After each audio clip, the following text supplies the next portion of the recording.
Sho bafethu, namhlanje ngifuna ukukhuluma ngo-Ighodaro, u-Ime Ocon kanye no-Arsenal Velibayi. Bafethu, mawunga-subscribe sicela mfethu usubscribe laphana mfethu sikwazi nathi ukuthi sinyuse i-channel yethu. So, sihlala odabeni bafethu.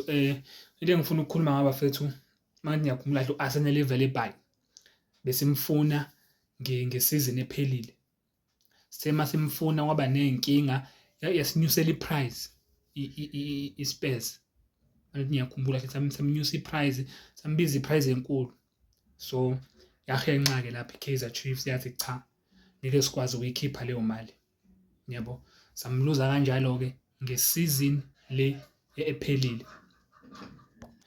So njengamanje simthole as a free agent. Kunjalo bafethu, usesayinile u-Arsenal Velibayi bafethu ngokuphelele.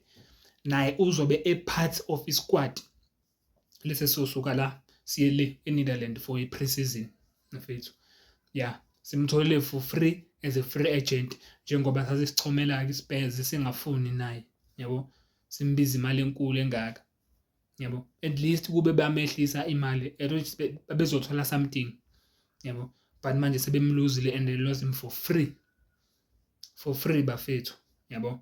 So nje ngithanda ukuthi welcome bafethu ku-Arsenal Velibayi, welcome to Khosi Nation. I hope he gives us something bafethu because siyamdinga bafethu, siyamdinga umdlalo njengoVelibayi bafethu, siyamdinga ayikancane, yabo. Bese ngiya lapha bafethu ku-Ime Ocon bafethu.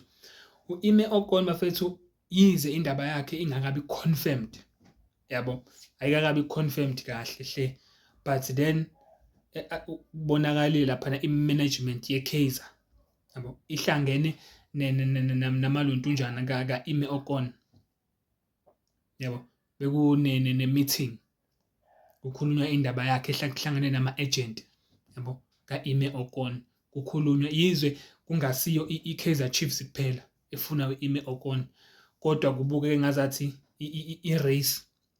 kwi-race iyalida i-Kaizer Chiefs, yabo, yize kungakabi phumi isivumelwano esiphelele ukuthi useyeza kwe-Kaizer Chiefs, but it seems as if i-Kaizer Chiefs is leading the race because ama-team anjengo-Orlando Pirates, yabo, naye siyazi ukuthi bimfuna u-Ime Ocon, yabo, but then time will tell bafethu. Sizobona as the time goes, sizobona bafethu ukuthi indaba yakhe iphelelaphi, but I so wish bafethu ukuthi asingamthola, yabo, nathi sikwazi ukuqinisa laphana bafethu, senze siyodlala futhi le ngaphandle bafethu e-Africa, yabo, senze siyodlala e-Africa nje isquad sethu bafethu kumele sibe ne-squad depth esiqinile ngempela bafethu. So I so wish engathi singamthola bafethu u-Ime Ocon, yabo, ngiyafisa ngempela, yabo bafethu.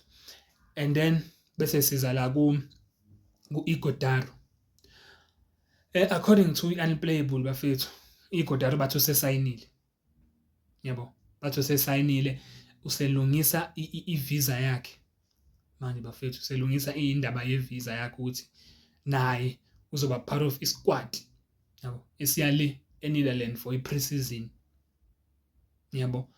So I think u-Ighodaro uyi-replacement ka-Chivaviro, yabo, ka-Chivaviro. I don't know bafethu ukuthi ngizizwe kanjani ngendaba ka-Ighodaro. I think lapha kwi-striker bafethu, we need a sharp striker, yabo, angimdoubt but because njengamanje sino-Morris bafethu, I still don't understand njengamanje indaba ka-Morris bafethu, yabo, ukuthi kwafika kanjani ukuze sisayine u-Morris laphana phambili, yabo. Bengingacabangi mina ukuthi uMorris usazo survive because naye ukhona kwi-squad engathi siyahamba siyale kwi-pre-season eNetherlands, naye u-part of i-squad uMorris, okukhombisa ukuthi uMorris nje umuntu osazoba khona kwi-Kaizer, yabo. I don't know why bemthanda kangaka bafethu uMorris, but i-management yona iyazi, nabo uyazi ukuthi umgcineleni because naye u-part of i-squad, yabo. So angazi bafethu ngizwe kanjani ngo-Ighodaro, ningangitshela nini ukuthi nicabangani bafethu ngendaba ka-Ighodaro, yabo, but nje naye according to i-Unplayable bafethu usesayinile u-Ighodaro, usesayinile, yabo. And okunye okungijabulisa bafethu ama-player la kwi-DDC mfethu ngibonile noNaledi Hlongwane uyi-part of isquad naye esiya le phesheya bafethu eNetherlands yabo naye ngajabula ukumbona bafethu epromoter and I think uyena osemathubeni amaningi lapha from kwintwana lezi ezikwi-DDC uyena osemathubeni amaningi ukuthi asayinwe aye kwi-Chiefs kwi-A team yabo because kuleya department yakhe siyalekha kakhulu bafethu when it's coming to striking department. I know ukuthi ukhona uDuba which is the most promising player right now, but then I think naye uNaledi Hlongwane siyamdinga bafethu, siyamdinga because he's a good striker intwana, he's a good striker. Sambona bafethu nakwi Black Label Cup yabo, sambona laphana, he's a very good striker bafethu. I think nje mina siyamdinga laphana because striking department sethu bafethu I so wish ngathi bangasithola esinye striker esisharp bafethu, esisharp esaziyo ukuthi nje lapha phambili ibhala silibuki. So yeah bafethu, I think nje ikhosi bafethu all in all lizoba competitive this season yabo, lezoqala I think lizoba competitive bafethu ngenxa nje abadlala elinkweni yabo mawukuthi liyabathola ngempela yabo. So that's it for today bafethu. So angiconfirma nje bafethu Arsenal Valley sayinile, iGodaro sayinile yabo, and then Ime Ocon kusenama talks ke lapho bafethu, kodwa it's positive bafethu, kuyathembisa. So yeah bafethu, cela ufollow lapho mongakalo nje bafethu, cela usubscribe bafethu kumahhala, ngiyacela bafethu uzokwazi news page lami nginilethele indaba iphelele. So ikhosi bafethu alipheli moya.